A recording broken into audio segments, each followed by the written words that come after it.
This video brought to you by our two executive producers, Kozmosaur and Tom Dolan. Thank you.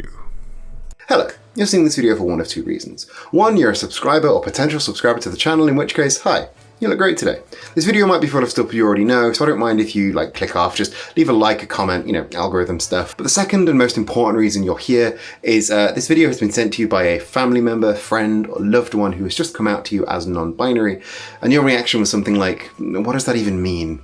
Well, that's where I and this video come in to help. For those of you who don't know, I'm Eden, I'm a non-binary person, and I'm going to try and break the concepts nice and easy for you to try and help you understand the concept of being non-binary, what that means for your friend or loved one, and what you need to change in the future. We're going to start with super basic stuff. Gender. First and foremost, it's not about the body you're born in or the body you have now. It's an identity, a sense of who you are, and how that sense influences the way you act, the way you present, and the way you want to be perceived.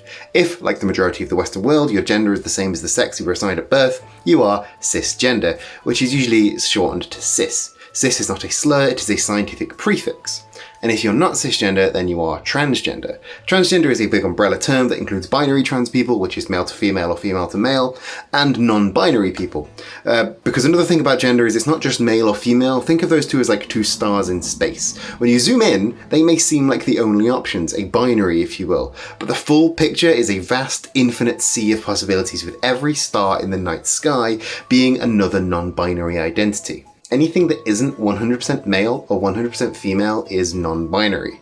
Oh, and these things aren't set in stone either. Gender can be fluid, either slowly moving from one star to another over the course of years, or from day to day. There's an identity called gender fluid that encompasses that. Other gender identities include agender, which is having no gender identity. In the space metaphor, imagine agender as the void between the stars. There's also genderqueer, which is described as having a non-normative identity. But the more you get into these labels, the less the rigidly prescriptivist nature of labels tends to matter.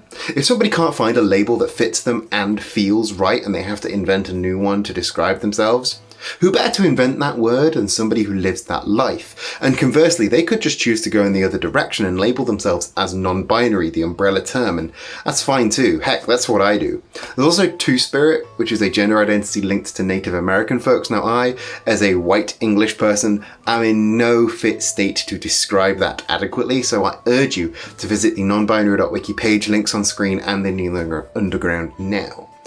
While we're talking about gender, let's take a little whistle-stop tour of the different facets of gender. This is just a primer, after all. Gender identity is the eternal sense of one's gender, regardless of physical characteristics, experience, appearance, behavior, and sexual orientation. Like we said before, this can very broadly be partitioned into cisgender folks and transgender folks. Gender expression refers to the outwardly visible traits that are related to one's gender identity. This can include pronouns, clothes, hair, movements, inflection, speech patterns, and more. People's gender expression are usually functions to communicate that person's gender to others via similarities to other people of the same gender, but there are exceptions. People whose gender expression differs from what they were expected are called gender non-conforming. Sometimes transgender people have gender expressions similar to people of their birth assigned gender because it's what they grew up presenting, and sometimes transgender people are closeted and have a gender expression that specifically does not convey their gender to others. And some people, both cis and trans, just like playing with gender norms. It can be fun. Now this may sound like airy-fairy hippie nonsense, and you might be asking how any of this can be real and how you know we're not making it all up. Now this is one of those things where because I cannot invite you into my thought processes, there is no concrete evidence that I can offer you that I am non-binary. I would if I could, really. If you could just know how being called he made my skin crawl, and being called she just flat out didn't sound right, you would understand. But in a similar vein, how do you know someone likes a certain food that you don't? Well, you don't. But if you trust that they know themselves and you respect that, and continuing that food metaphor, you don't even have to 100% understand why someone likes that food, you just have to respect it. The same way, you don't have to understand how someone can be non-binary, you just have to respect it. After all, imagine being served that food you don't like for every meal of your life by people who claimed to love you. It would suck, wouldn't it? So while you may not understand, you just need to respect and take seriously someone's identity. After all, they felt safe enough to come out to you, and that is an honor. So don't screw that up. But what is not screwing it up? What does that entail? Well, it's mostly just what I talked about, respecting and listening to the person. If they ask you to call them by a new name, do it. And no, that won't mean you'll never accidentally slip up and say the old name, but when that happens, if it's out loud, just quickly correct yourself and move on. And if it's in something like Discord that lets you edit messages, just hit edit, swap out the names, and don't bring it up. A little slip up when it's clear you're trying is far less painful than an over-exaggerated correction to make it really clear that you are trying. And the same goes with pronouns, and excuses like it doesn't sound right or it's not grammatically correct do not fly here.